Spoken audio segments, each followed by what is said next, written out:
You know that feeling when you try something for the first time? Like drawing?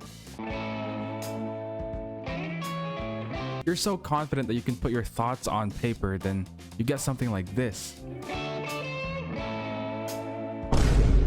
What is this?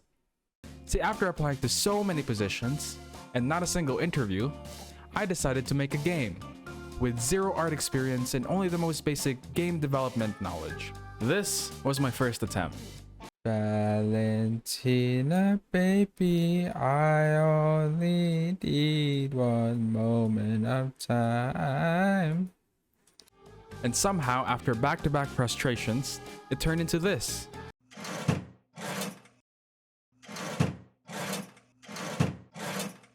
And I gotta say, I'm so proud about it. I wanted to make a YouTube video instead of studying for my finals. Hi, my name is Kian, and this is my journey to creating my first indie game. See, I played so many games throughout the years, but they all lacked something that I was looking for. I realized no game was ever going to perfectly satisfy my high standard self. That's when I noticed the trend. Indie developers were suffering the same problem as I was. They also probably thought that the games they were playing lacked something that they were looking for. They were looking for something so specific, and when they couldn't find it, they thought, why don't I create it? Wow! So since I'm in a similar position, I had to look inwards. Wait, the game that I was looking for is in me? Yes, Kian, the game is in you. You have the power, should you choose to accept it. You have the power to create the perfect game you truly wanted. And from that, I set my mind on creating my first indie game to be released on Steam.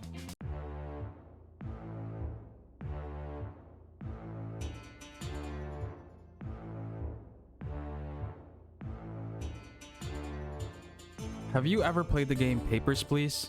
It's a puzzle indie game where you play as a border inspector in Arstotzka. Your job is to process people trying to cross the border, check their documents for inconsistency, and deciding if you're gonna let them through or not. It sounds simple at first, but as the game progresses, stakes also get higher. All credit goes to Lucas Pope, the creative genius behind this masterpiece. What's next for you then? I don't have any plans, immediate plans. I'm going to take a break and then kind of maybe start prototyping some small stuff. Cool, congratulations. Thanks so much. Before Papers, Please, Pope had already made waves in the gaming industry, working on AAA games like Uncharted, but he decided to pivot towards creating smaller, more personal projects. His goal was to craft experiences that focused on immersive storytelling. Papers, Please was groundbreaking, earning countless awards and redefining what indie games could achieve. Papers, Please was made by me, but I couldn't have done it without a lot of support, and mostly from my wife, Keiko. She kept me fed and watered and turned me towards the light through the whole development. See, I think Papers, Please is so exceptional because of its morally complex decision-making. The game places you in situations where every choice is a heavy one to make.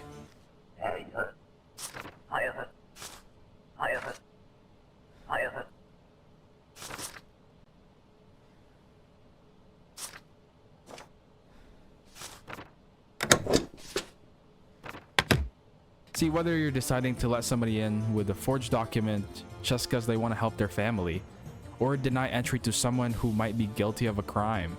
See, it makes me question what I would do in real life if I was a border patrol. Next. What is your purpose of visit? Oh, my son's birthday is tomorrow.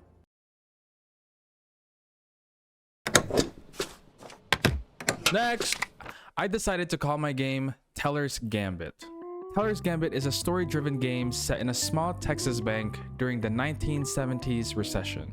The hippie, disco, and punk movement were just few of the trends that defined this iconic decade. Just ask your parents, or anyone alive in that decade. My hand's itchy, 1 second. You play as a bank teller. Your job is to process every transaction, such as deposits, withdrawals, and checks, while also making sure everything is in order. On the flip side, the country is struggling with rising unemployment and inflation. Similar to now, you'll begin to notice something darker. Picture a customer walking to your counter. They slide a check towards you. You look at their face, nervous, desperate. Is this someone who's just struggling? Or are they trying to get away with something? Inspired by Papers, Please, Teller's Gambit puts you in situations where every decision matters. The choices you make aren't always clear and they will weigh heavily on you. I'll make sure of that, since they will shape not only the story, but the character's future. For my art style, I decided to go with pixel art. It seems like it's the easiest to learn and I have no artistic ability. On the camera medium, I think I'm pretty good at that. Plus Lucas Pope did all his artwork too. Before I talk about the process of development, I want to address the challenges. Get ready for the next battle. Currently, I'm studying programming. I've only had one game development course, and it wasn't even in depth. It was basically just working with Unity. The whole college course was just a Unity tutorial. Hello everyone, hello everyone, hey everyone, hello everyone. And I made 3 simple games. Here's an example.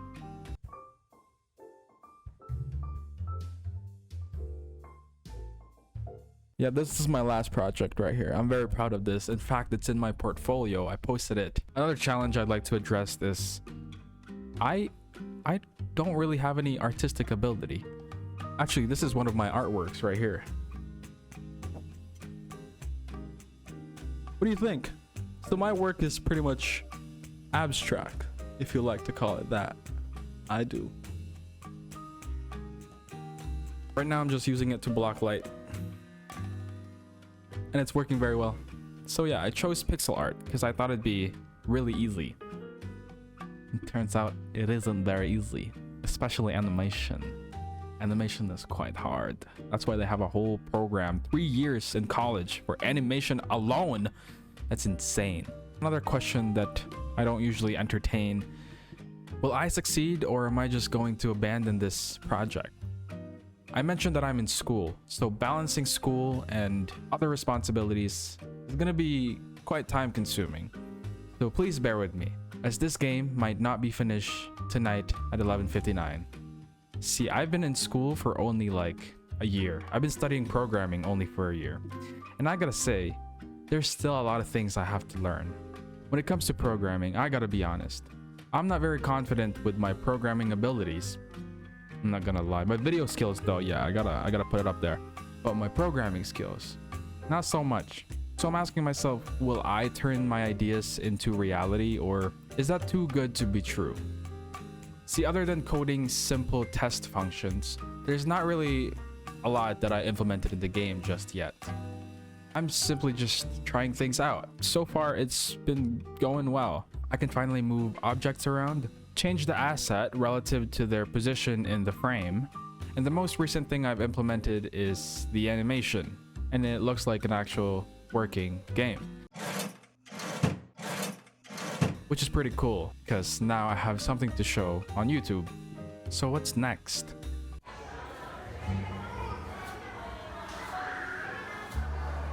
Four months ago, I didn't think I was able to deliver. Then slowly and surely, I've made some good progress, it looks like. Whether it's just making 1 pixel art a day or coding a piece of a function. The way I go about this is just by curiosity. Is when you create from a place of curiosity. Let's see what happens. What do I want to do in this particular day to improve with my game? I wish I could tell you how excited I am to see the final product, but at the same time, I'm also enjoying every little moment that I spend learning and creating this game. And I'm not gonna lie, with the current job market for computer science students, I'd rather do this. And to be honest, this project is so much more fun than stressing over intern jobs. So if you're an IT or computer science student and you're watching this, and realizing how bad the market is right now, don't lose hope and change careers. If you truly enjoy what you're doing in programming or in any of the IT field, find a way to satisfy yourself. That sounded wrong. Find a way to enjoy what you do. Just so inspirational, bro. I don't know if you're me, but when I do get that comp sci job, I know damn well I'm just gonna be miserable. So don't worry if you're spending hours and hours on trying to find a job and you haven't gotten anything back. There's so many other things that you could focus on other than securing a comp sci job. Anyways, back to the game. As you can see, I still have a long way to go. A lot more boxes to tick. If you're interested in the game, I'll be coming out with a Steam page soon and you can wishlist it. Or if you're a game enthusiast, an artist, or a programmer, I'd love some feedback. you could drop it on the comments, that would be nice. Or if you have any personal stories, I'd love to hear that too. So if you want to stay up to date with my progression, hit the subscribe. So thanks for joining me on this journey. If you've ever dreamed of making something, whether it's a game or anything else, I hope this inspires you to take the first step too. And remember, the game is in you. You just have to let it out.